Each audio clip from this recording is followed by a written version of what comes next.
चलिए दोस्तों, आज की हम क्लास स्टार्ट कर रहे हैं। संस्कृत की क्लास है हमारी, सेकंड ग्रेड की हम बात कर रहे हैं। सेकंड ग्रेड संस्कृत की क्लास रहेगी। इसमें हम आपको महत्वपूर्ण पारिभाषिक शब्द आपको बताने वाले हैं। इससे पहले जितनी भी क्लासेज हो चुकी हैं वो आपने देख ली होंगी।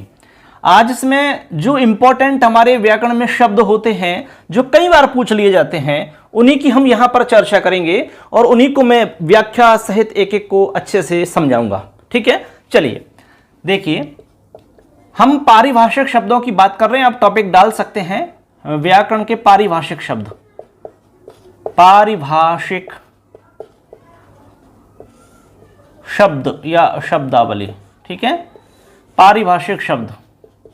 अब पारिभाषिक शब्दों में हम सबसे पहले बात करेंगे, एक शब्द आता है तदुक्ति ही।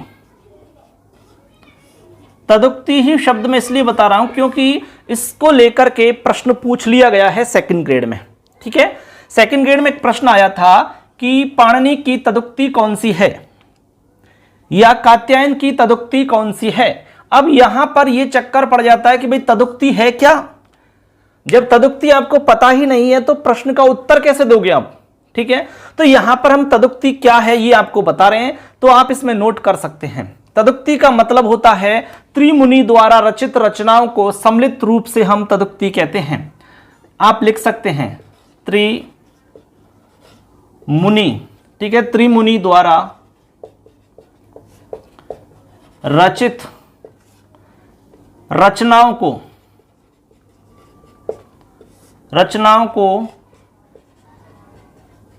सम्मिलित रूपेण,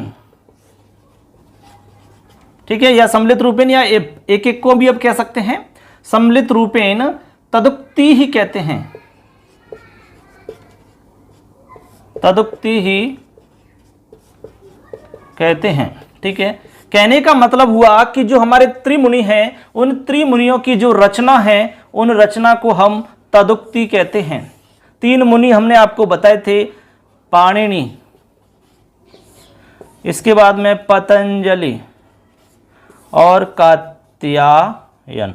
ये तीन मुनि हमने आपको बताए थे। त्रिमुनि के बारे में आपको डिटेल से हम पहले ही बता चुके हैं। सारा कुछ इनकी ग्रंथ इत्यादि के बारे में आपको डिटेल से सारा कुछ अच्छे से बता दिया है। ठीक है, अब देखो यहां हम कह रहे हैं कि त्रिमुनि द्वारा रचित रचनाओं को हम सम्मिलित रूप से तदुक्ति कहते हैं, यानी इनकी जो रचना है उन्हीं को तदुक्ति कहा जाता है।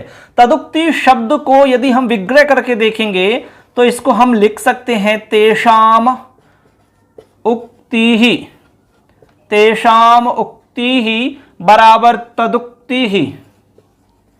इसका मतलब हुआ कि उनकी जो उक्ति है, उनके द्वारा जो कहा गया ग्रंथ के रूप में, उसका नाम है तदुक्ति ही। ऐसा प्रश्न आरपीएससी द्वारा पूछ लिया गया है।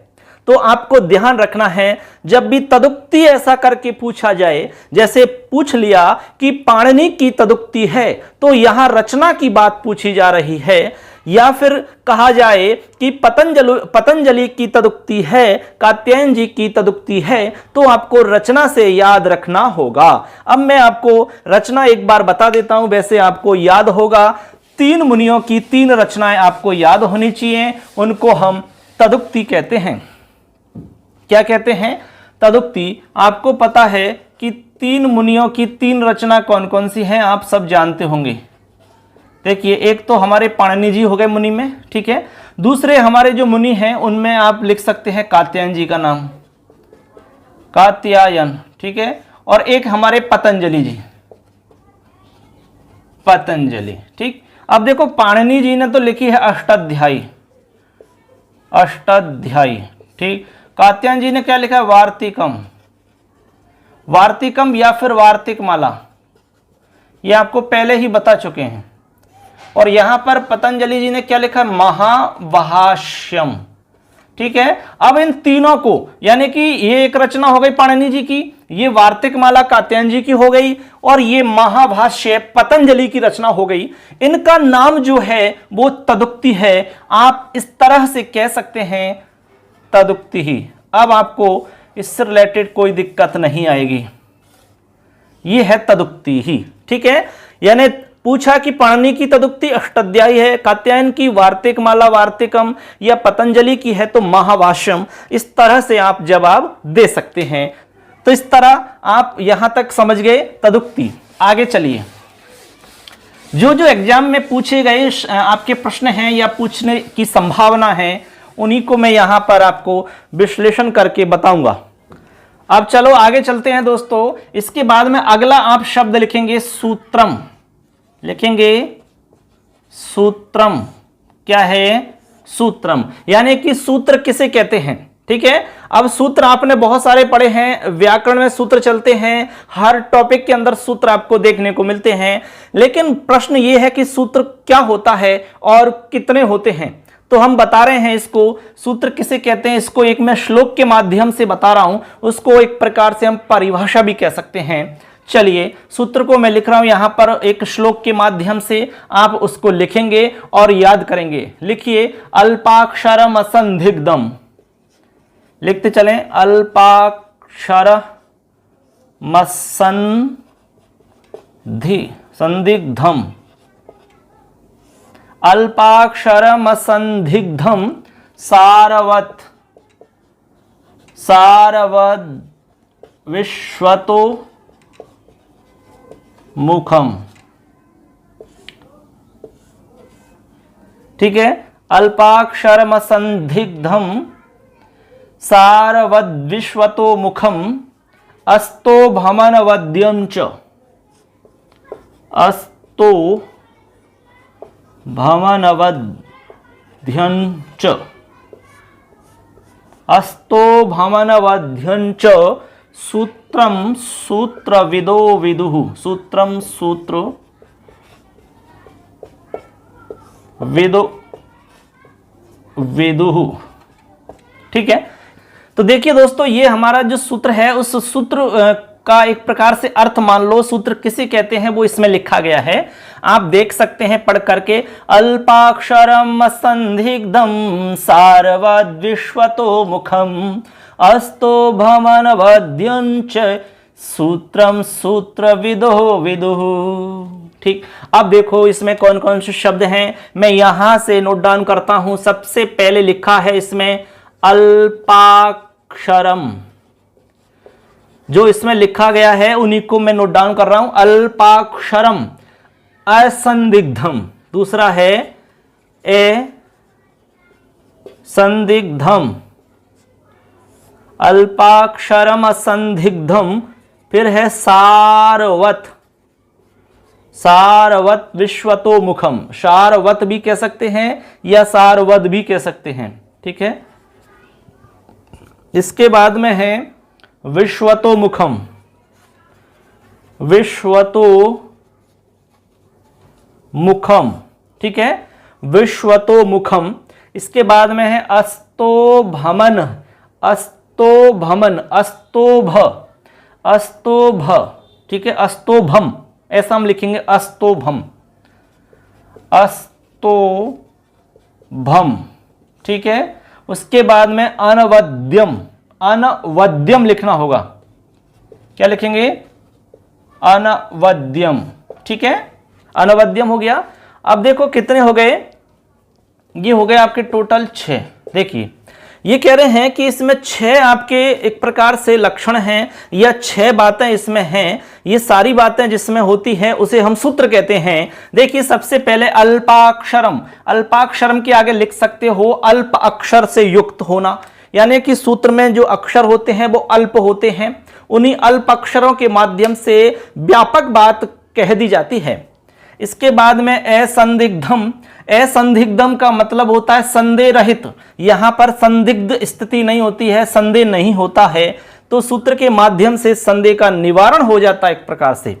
उसके बाद में सारवद, सारवद का मतलब होता है कि सारवान होता है, उसमें कुछ सार छुपा रहता है। ऐसे जब हम सूत्र पढ़ेंगे तो उसमें ये सब कुछ आपको मिलेगा।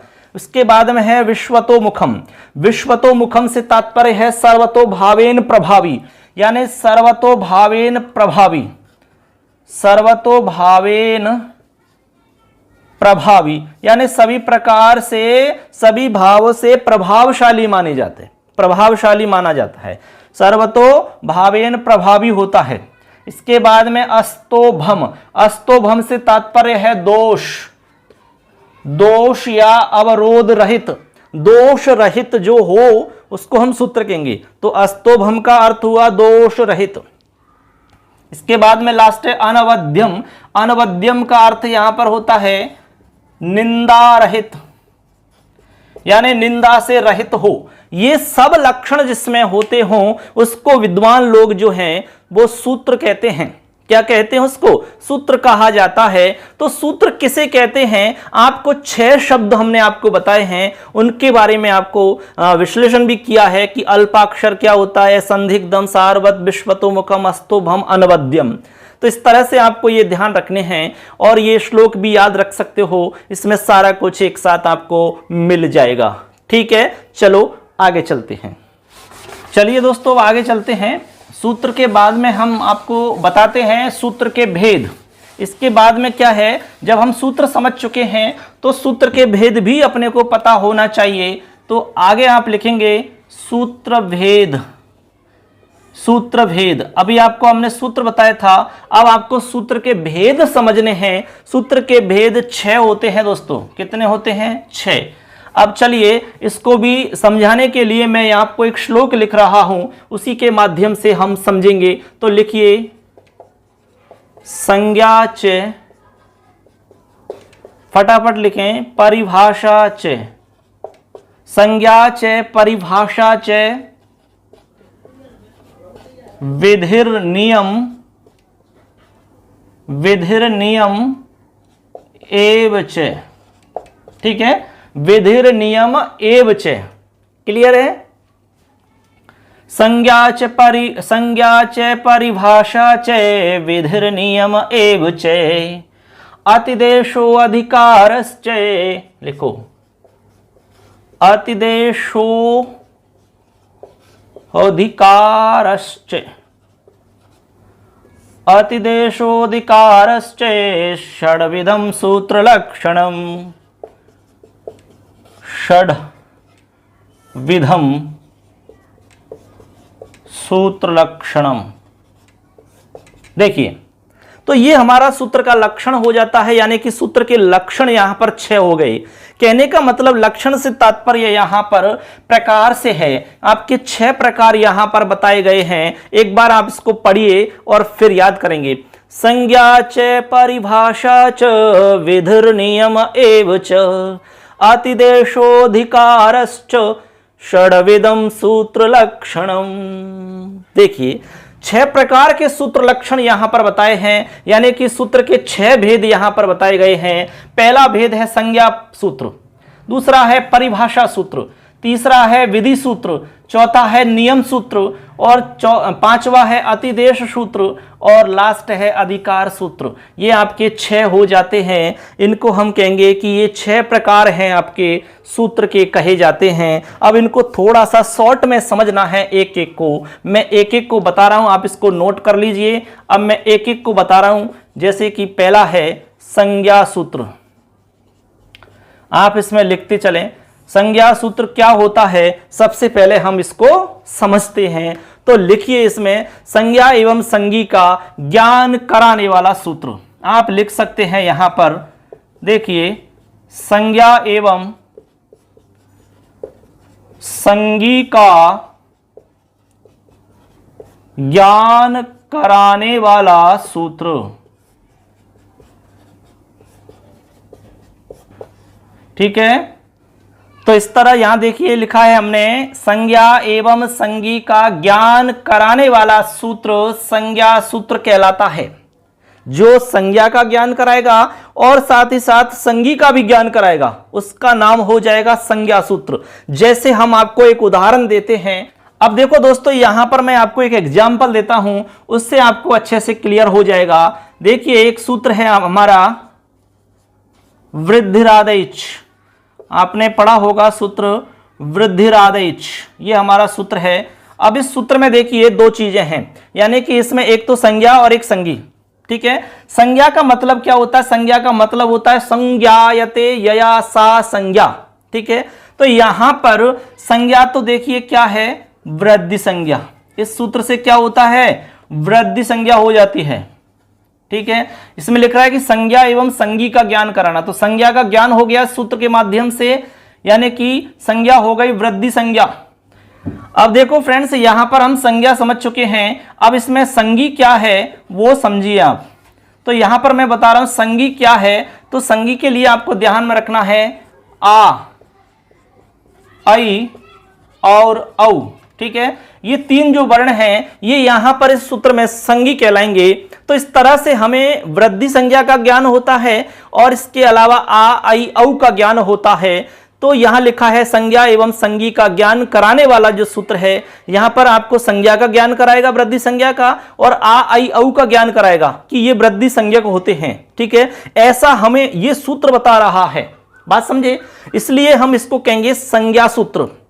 ऐसे आपको एक एक सूत्र को समझना है, आप इसको फटाफट नोट कर ले, काफी में लिख लीजिए, क्योंकि आपको ये आगे काम आएंगे निश्चित रूप से। अगला सूत्र समझते हैं, इसको मैं मिटा देता हूं, डायरेक्ट मैं सूत्र का नाम लिखूंगा, आपने देख लिया होगा पहले।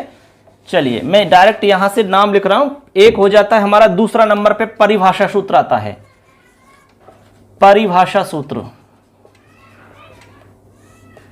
परिभाषा सूत्र। अब देखो परिभाषा सूत्र का अर्थ क्या होता है, लिखिए, अनियम की स्थिति में नियम की जो व्यवस्था करे, अनियम की स्थिति में जो नियम की व्यवस्था करे, अनियम की स्थिति में जो नियम की व्यवस्था करे उसे परिभाषा सूत्र कहा जाता है।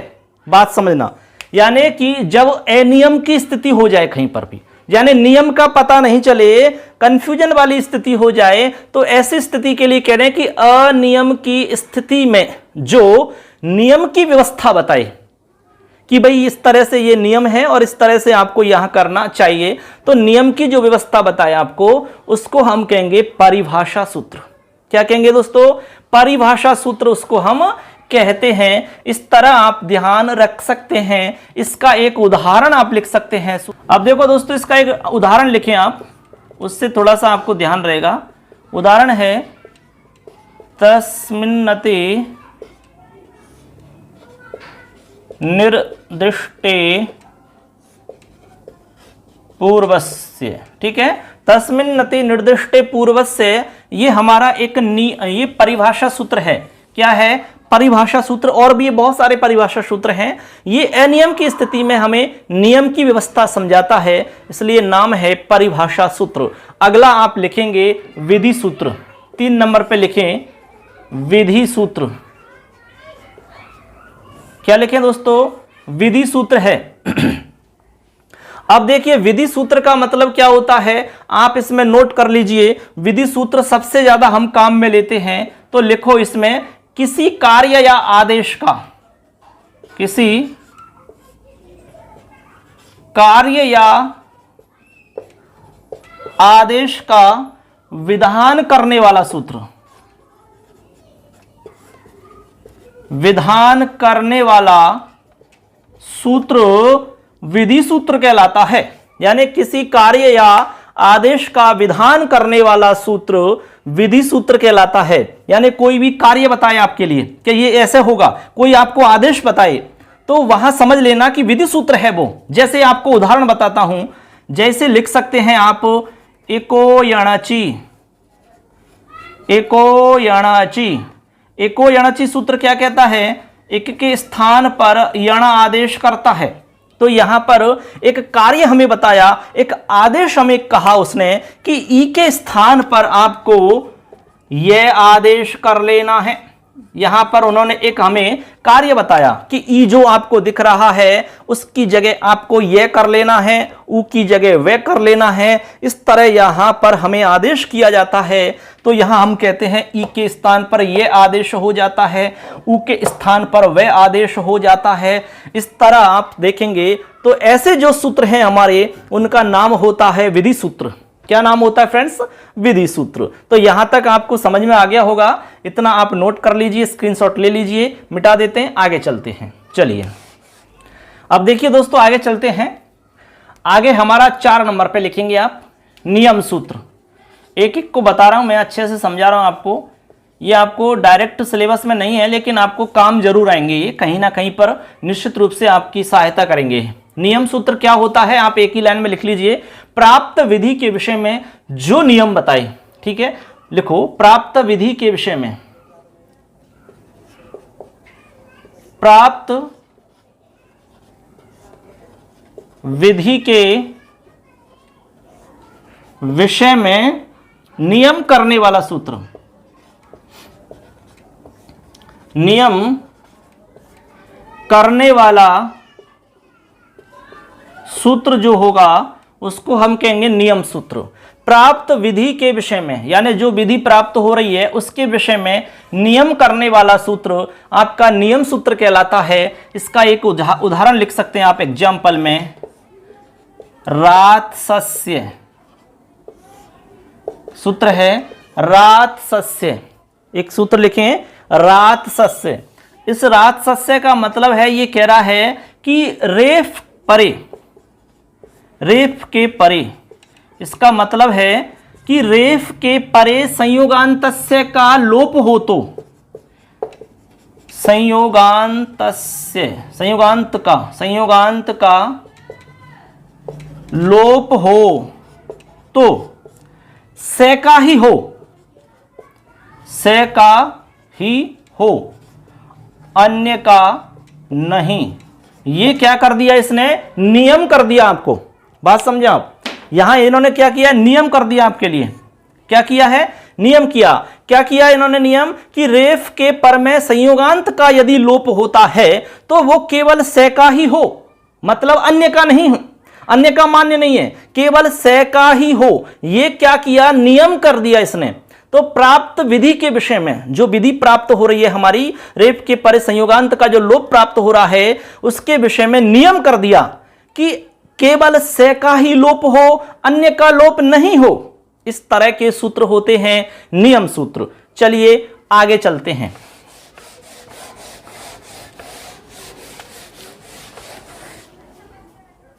अब चलिए दोस्तों आगे चलते हैं। 5 नंबर का हमारा सूत्र है अतिदेश सूत्र।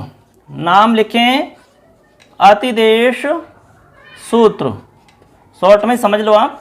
अतिदेश सूत्र क्या होता है, आप इसको नोट कर लें। किसी वस्तु की विद्यमानता न होने पर भी, लिखें यहां पर, किसी वस्तु की विद्यमानता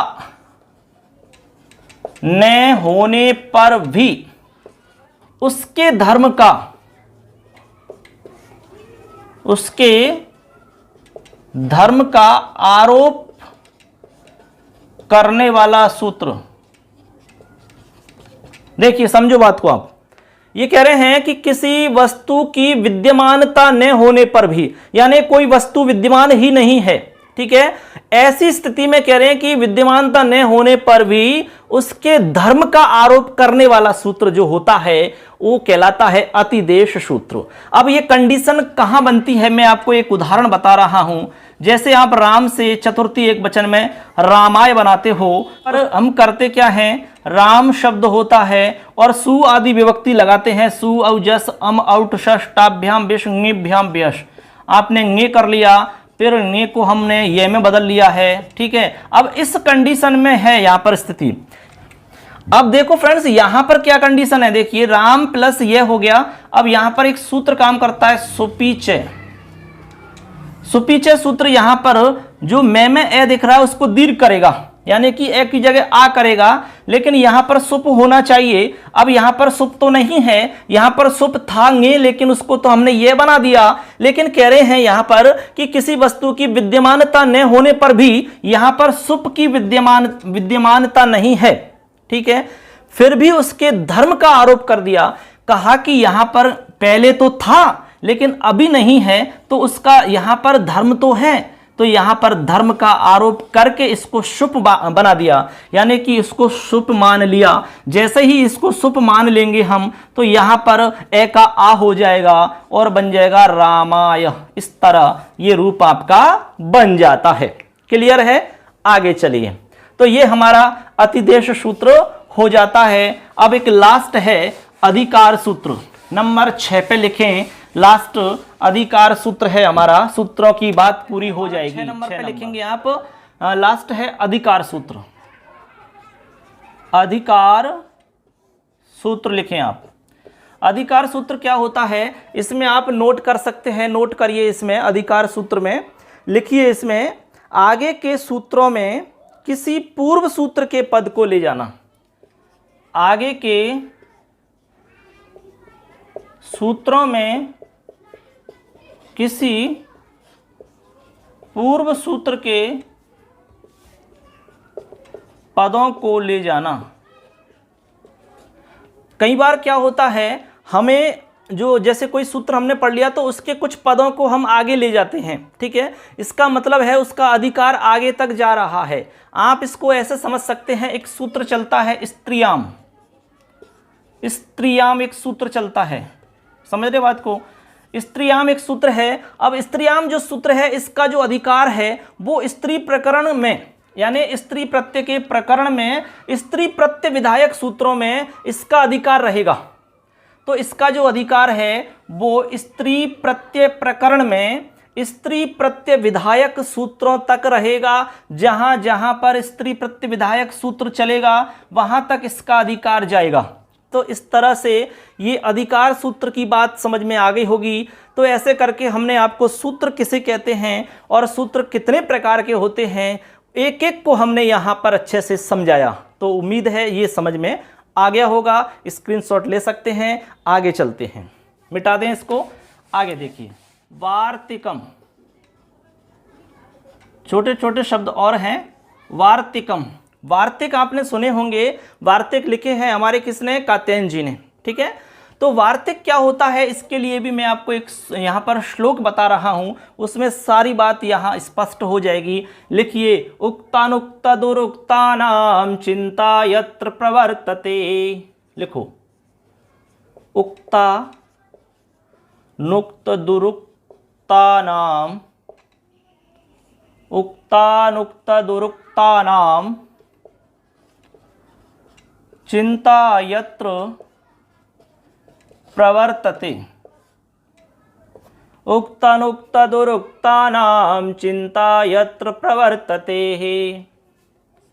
अगली लाइन लिखेंगे, तम ग्रंथम वार्तिकम प्राहु।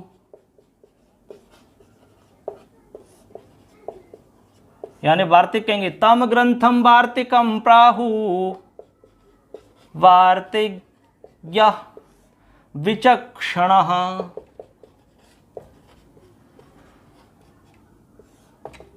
देखिए, ये हमारा वार्तिक किसे कहते हैं, इसका एक श्लोक है। उक्तानुक्त दुरुक्तानां चिंता यत्र प्रवर्तते तम ग्रंथम वार्तिकम प्राहु वार्तिज्ञः विचक्षणः। ठीक है। अब देखो, यहां पर जो ग्रंथ आया है तम ग्रंथम, उसका मतलब यहां पर आपको समझना है वाक्य से। क्या समझना है, वाक्य। यानी उस वाक्य को हम क्या कहेंगे, वार्तिक कहेंगे। क्या कहेंगे, वार्तिक। अब देखो इसमें क्या क्या बताया है। ये कह रहे हैं कि जिस वाक्य में उक्त, देखो मैं लिख देता हूं, जिस वाक्य में उक्त फिर अनुक्त,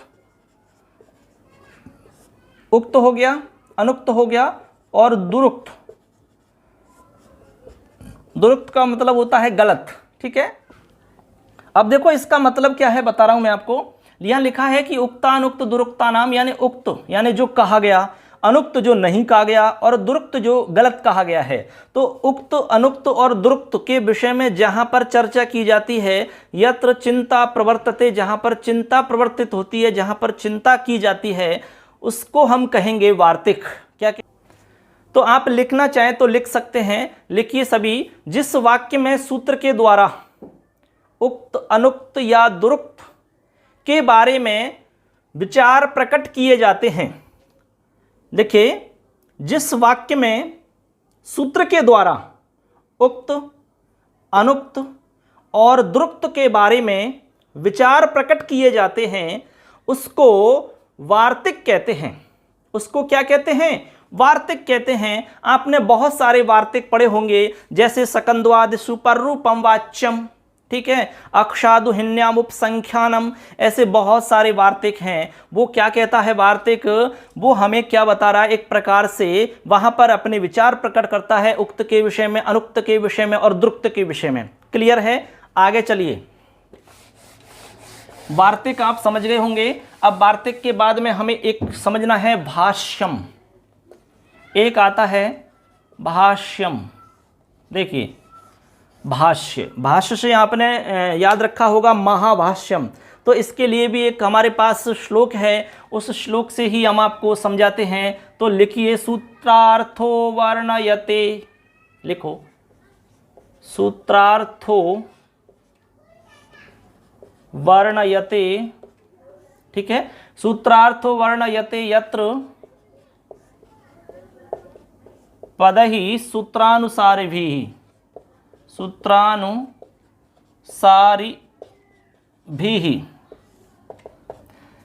सूत्रार्थ वर्णयते यत्र पदहि सूत्रानुसारिभिः स्वपदानि च वर्णयन्ते, स्वपदानि च वर्णयन्ते, स्वपदानि च वर्णयन्ते, ठीक है। आगे लिखना है भाष्यम भाष्य विदोह विदु, भाष्यम भाष्य विदोह विदुः, ठीक है, भाष्यम भाष्य विदोह विदुः, ठीक है। ये हमारा क्या है? एक प्रकार से श्लोक है जिसके अंदर भाष्य क्या होता है इसकी पूरी बात यहाँ पर बताई गई है। तो आप भाष्य के बारे में यहाँ देख सकते हैं, साफ साफ लिखा गया है कि सूत्रार्थो वर्णयते यत्र पदहि सूत्रानुसारिभिः स्वपदानि च वर्णयन्ते भाष्यम भाष्य विदो विदुः। इसका मतलब आप लिख सकते हैं, लिखना चाहें तो चलिए इसका आप अर्थ लिखें।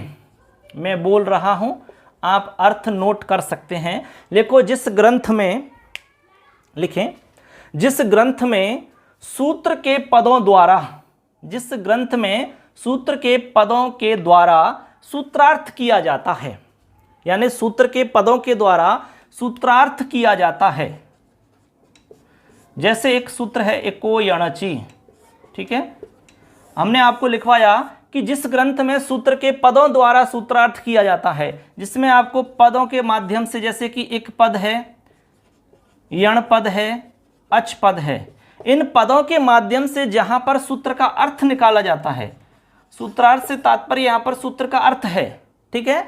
तो जिस ग्रंथ में सूत्र के पदों के माध्यम से सूत्रार्थ किया जाता है तथा ग्रंथकार अपने द्वारा स्वपदानि च वर्णयन्ते, यानी अपने द्वारा, ग्रंथकार अपने द्वारा प्रस्तुत करके उसका वर्णन करता है, यानी अपने माध्यम से स्वयं के पदों का वर्णन वहाँ किया जाता है, उसको हम भाष्य कहते हैं। जिस प्रकार महाभाष्य में आपने देखा होगा, तो इस तरह से आप भाष्य को समझ गए होंगे कि भाष्य क्या है। क्लियर है सबके? चलिए, तो ये आप श्लोक याद कर लेंगे, थोड़ा थोड़ा भाष्य आपको समझ में आ गया होगा। ये पारिभाषिक शब्द हैं जो मेन हमारे काम आते हैं, तो आप फर्स्ट ग्रेड सेकंड ग्रेड सब जगह इनको आप मतलब काम में ले सकते हैं, क्योंकि एग्जाम में ये अक्सर पूछ लिए जाते हैं, इसलिए मैं आपको बता रहा हूँ। चलिए आगे चलते हैं। इसके बाद में हमारी जो अगली क्लास होगी वो मेन टॉपिक से स्टार्ट होगी आपकी, ठीक है। ये प्रस्तावना, जो भी आपकी एक्स्ट्रा चीज़ें थी, वो सब कुछ हमारा क्लियर हो जाएगा। मैंने एक टेस्ट बना लिया है, आपको कल या परसों टेस्ट हमारे मोबाइल एप्लीकेशन पर लॉन्च हो जाएगा।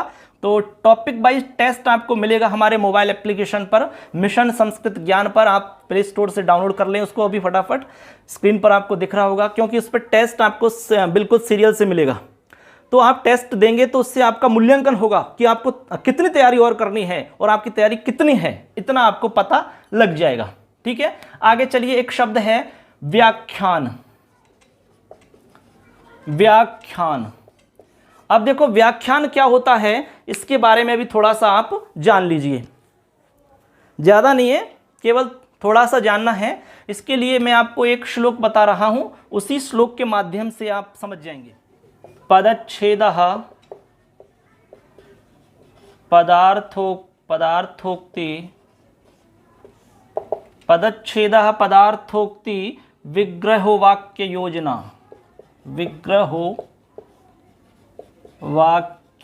योजना, ठीक है। आक्षेपवत्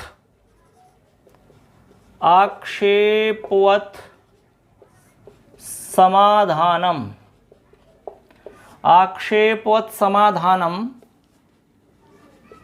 व्याख्यानम षड्विधम स्मृतम।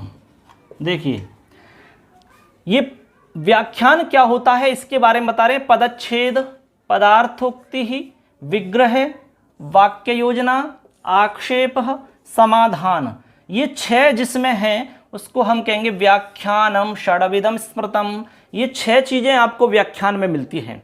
क्लियर? यानी पदच्छेद करते हैं हम, किसी भी पद का पहले विच्छेद करते हैं, फिर पदार्थोक्ति यानी पदार्थ को बताते हैं, उक्त यानी उसके बारे में उक्ति करते हैं, उसको स्पष्ट करते हैं व्याख्या आदि के माध्यम से। उसके बाद में विग्रह किया जाता है, फिर वाक्य योजना की जाती है, वाक्य में प्रयोग आदि करके हम उसको समझा देते हैं। इसके बाद में आक्षेप यदि कोई हो, उसमें यदि कोई आक्षेप हो तो उसको स्पष्ट करते हैं। आक्षेप से मतलब एक प्रकार से प्रश्न होता है कि इसमें ऐसा क्यों हुआ, इसमें ये क्यों नहीं किया आपने, ये गलत है आपका, इस तरह से। तो आक्षेप जहां होता है उसको क्लियर करना होता है आक्षेप, और फिर समाधान किया जाता है। ये 6 बातें जिसमें होती हैं उसी का नाम व्याख्यान है। आपने देखे होंगे जो हमारे बहुत सारे गुरुजी महाराज होते हैं व्याख्यान करते हैं, उन व्याख्यानों में सब यही तो होता है। कोई एक मुद्दा ले लिया जाता है, उसके बारे में सारा डिटेल से बताया जाता है, वो ही सब व्याख्यान चलता रहता है। तो इस तरह आप व्याख्यान समझ गए होंगे। अब 1-2 चीज़ छोटी छोटी और हैं, उनको भी समझ लेते हैं। चलिए, तिंग प्रत्यय हैं, ठीक है। तिंग के बाद में एक सुप विभक्ति है। देखो तिंग जो हैं आपके, तिंग प्रत्यय जो हैं और सुप प्रत्यय हैं, दोनों में थोड़ा सा अंतर है। तिंग प्रत्यय तो आपके लगते हैं धातु से। किससे लगते हैं? धातु से लग के उसको धातु रूप बनाते हैं। जैसे पठ में लगा तो पठती बना दिया, ठीक है। तो तिंग प्रत्यय तो ये कहलाते हैं। तिंग प्रत्ययों की यदि हम संख्या देखें तो तिंग प्रत्यय टोटल 18 होते हैं। 18 इसलिए होते हैं कि 9 तो आत्मनेपद पद में होते हैं और 9 ही परस्मैपदी पद में होते हैं। दोनों को जोड़ें तो 18 होते हैं। जैसे हम आत्मनेपद पद की धातु चलाते हैं, जैसे कि लव धातु का रूप आप बोलते हैं, एक आप पट धातु का रूप बोलते हैं, ये दोनों अलग अलग हैं, ठीक है। इसमें 9 आपके प्रत्यय काम आएंगे, इसमें 9 प्रत्यय काम आएंगे, लेकिन अलग अलग प्रत्यय होंगे। इसका रूप चलेगा लभते, लभेते, लभन्ते। इसका चलेगा पठति, पठतः, पठन्ति। तो दोनों में अलग अलग होते हैं। तो इस तरह से आप समझ गए कि तिंग प्रत्यय जो लगते हैं, तिंग प्रत्यय होते तिप, तस, जी, ठीक है, सिप, थस, थ, मिप, वस, मस। ये हो गए आपके 9। ये तो है परस्मैपदी पद वाले। आत्मनेपद पद में त, आताम, झ, था, साथाम, ध्वम, इट, वहिंग, महिंग, ठीक है। तो इसकी स्टार्टिंग होती है तिप से और लास्ट होता है महिंग, इट, वहिंग, महिंग। इसलिए इसको हम इसमें से ती लेके और इसमें से न लेके इसको हम लिख दिया तिंग, नाम हो गया तिंग। बीच में जितने भी आए वो सब इसी में शामिल हो जाएंगे, इसी को हम प्रत्याहार कहते हैं। ऐसे आप सु से लेकर के और लास्ट तक चले जाओ, सु, औ, जस, अम, औट, शश, तो सुपादि प्रत्यय शब्द से लगते हैं दोस्तों। किससे? शब्द से। जैसे राम में लगाया तो बन गया राम है, तो शब्द से लग करके शब्द रूप बनाते हैं। ये क्या बनाते हैं? शब्द रूप। तो ये होते हैं आपकी संख्या की दृष्टि से 21। कितने होते हैं? 21। जैसे सु, औ, जस, अम, औट, शश, टाभ्याम, व्यश, ङेभ्याम, व्यश, ङशिभ्याम, व्यस, ङश, ओश, आम, ङी, ओश, शुप।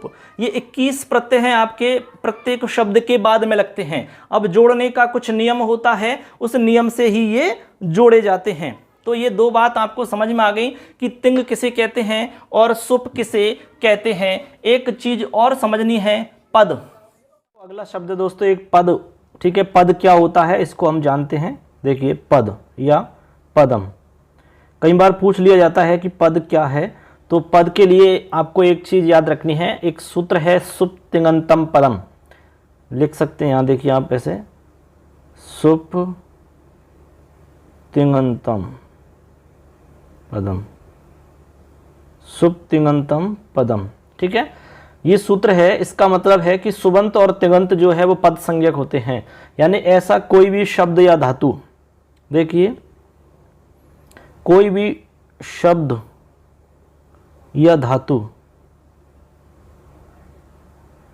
ठीक है, जिसके अंदर या तो तिंग लगा हो या फिर आपका सुप लगा हो, ठीक है, सुप आदि प्रत्यय, या तो तिंग आदि प्रत्यय लगे हों या सुपादि प्रत्यय लगे हों, ठीक है, तो उसको हम पद कहेंगे।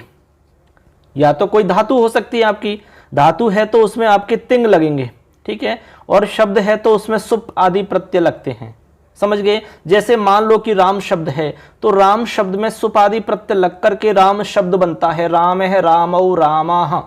और तिंग जो प्रत्यय हैं तिप तस झी प्रत्यय लग करके धातु रूप बनता है, जैसे पठति पठते पठन्ति, इस तरह से इसमें रूप बनते हैं। अब मैं आपको उदाहरण बता दूं, देख, जैसे कि मान लो पट धातु है, अब पट धातु में हमने तिप जोड़ दिया, तिप तस झी, तिप में से ती बचा तो बन जाएगा पठति और ए आ जाएगा बीच में पठति, इस तरह से आपका रूप बनता है। अब ये जो पठति बना है ये आपका धातु रूप है, इसको हम पद कहेंगे। अब ये धातु रूप हो गया, पद हो गया ये, क्योंकि इसमें तिंग प्रत्यय लग गया, तो तिंग प्रत्यय जिसमें भी लग जाए उसको हम पद कहेंगे।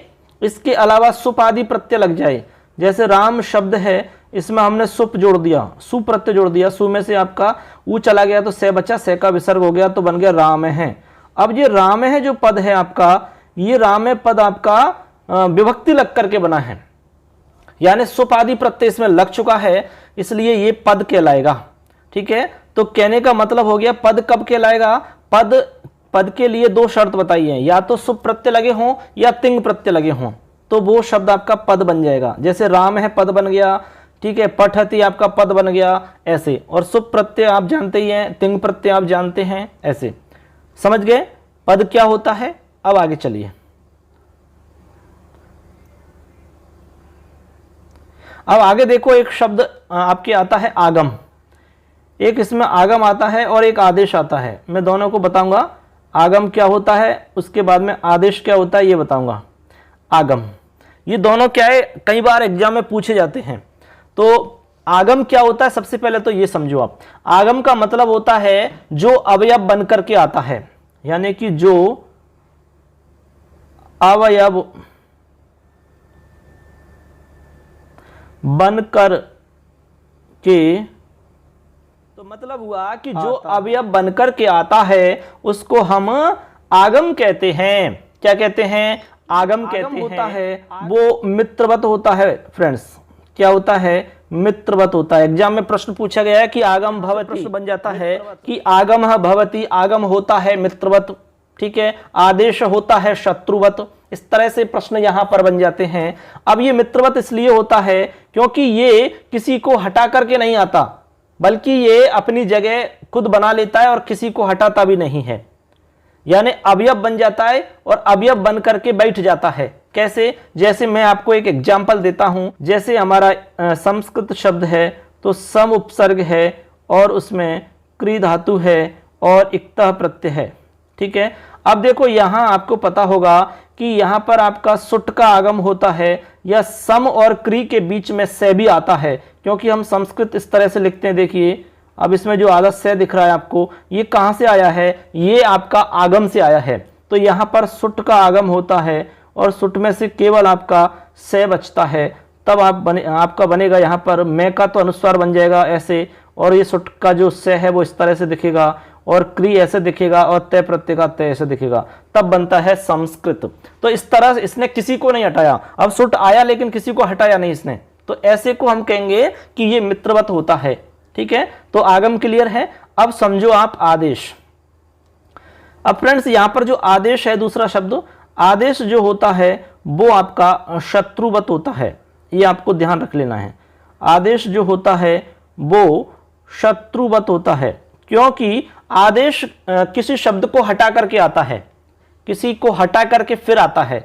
तो आदेश के लिए लिख सकते हैं जो किसी स्थानीय को हटा कर आता है, यानी ये स्थानीय के स्थान पर आता है, यानी स्थानीय को हटा देता है, उसके बाद में जो आता है उसी का नाम आदेश है। जैसे इको अणची सूत्र है तो उस इको अणची सूत्र में ई को हटा करके ये आदेश किया जाता है, ऊ को हटा करके वह आदेश किया जाता है। अब यहां पर आप देखेंगे कि यहां पर जो आप ई के स्थान पर यह कर रहे हैं ये हमारा आदेश है, और ऊ को हटा करके आप वह कर रहे हैं ये आदेश है। हमने यहां पर ई को हटा दिया फिर यह लिखा, ऊ को हटा दिया फिर वह लिखा, इसका मतलब ये किसी को हटा करके आ रहा है, इसका मतलब शत्रुवत है ये। यानी कि जो पहले से कुर्सी पर बैठा हुआ है उसको उठा के फेंक दिया और उसके बाद में खुद बैठ गया तो ये शत्रुवत कहलाता है। जैसे मान लो कोई कुर्सी पर बैठा हुआ है लेकिन उसको हटाया नहीं और उसके पास में बैठ गया तो ये मित्रवत होता है। तो आदेश आपका शत्रुवत होता है और आगम आपका मित्रवत होता है। ये बात आपको अच्छे से समझ में आ गई ही होगी। तो इस तरह से मित्रों हमने आपको इस वीडियो में पूरी जानकारी दी कि व्याकरण के कौन कौन से आपके पारिभाषिक शब्द हैं जो एग्जाम की दृष्टि से काम में आ सकते हैं। ठीक है, तो पारिभाषिक जितने भी हमारे शब्द थे उनको मैंने व्याख्या सहित आपको समझाने का प्रयास किया है। उम्मीद करते हैं आपको अच्छे से समझ में आया होगा, और कोई आपको दिक्कत हो तो आप हमें कमेंट कर सकते हैं। ठीक है, अब इसके बाद में नेक्स्ट क्लास में हम मेन टॉपिक पर चलेंगे। ये अब तक हमने जो बताया था ये आपकी एक्स्ट्रा जानकारी है, और एक्स्ट्रा जानकारी ऐसे नहीं कि भाई आपके काम नहीं आएगी, काम 100% आपको काम आएगी। इनमें से निश्चित रूप से आपके प्रश्न बनेंगे, सिलेबस में नहीं है फिर भी आपको हम कह सकते हैं कि निश्चित रूप से। मित्रों हमारा ये आज का चैप्टर कंप्लीट हो जाता है। आप अच्छे से देखें इनको, व्याकरण से संबंधित जितने भी पारिभाषिक शब्द थे उनको हमने यहाँ पर अच्छे से आपको विश्लेषण करके बताया है, व्याख्या करके समझाया है। उम्मीद करते हैं आपको समझ में आ गया होगा, ऐसा कोई कठिन काम नहीं है इसमें। तो बस ये आपको बीच बीच में काम आते रहेंगे, और इससे पहले एग्जाम्स वगैरह हुए उनमें भी इनमें से कई सवाल पूछे गए हैं, इसीलिए मैंने ये वीडियो आपको बनाया है। मैं चाहता हूं कि आपका कोई सवाल गलत नहीं हो, इसलिए मैं आपको हर बिंदु को लेकर के चल रहा हूं, कोई भी चीज छूटे नहीं, इसलिए आपको ये सब कुछ मैं बता रहा हूं। अब आगे हम जो मेन टॉपिक है हमारा उस पर चलेंगे। हालांकि ये आपके सिलेबस में डायरेक्ट दिया हुआ नहीं है, लेकिन आप ऐसे मत समझो कि सिलेबस में नहीं है तो आएगा नहीं, निश्चित रूप से आएगा, क्योंकि ये सिलेबस से जुड़ी हुई चीजें हैं। सिलेबस से जो जुड़ी हुई चीजें वहां से सिलेबस में से निश्चित रूप से यहां से आपको प्रश्न मिलेंगे। तो ये आज का वीडियो अच्छे से आप देखें, अपने दोस्तों को शेयर करें, चैनल को सब्सक्राइब करें, और हमारा जो मोबाइल एप्लीकेशन है उसको आप जरूर डाउनलोड करें। ठीक है, और अपनी क्लास ज्वाइन करें, फटाफट में तैयारी स्टार्ट कर दीजिए दोस्तों। धन्यवाद सबके लिए, मिलेंगे आगे।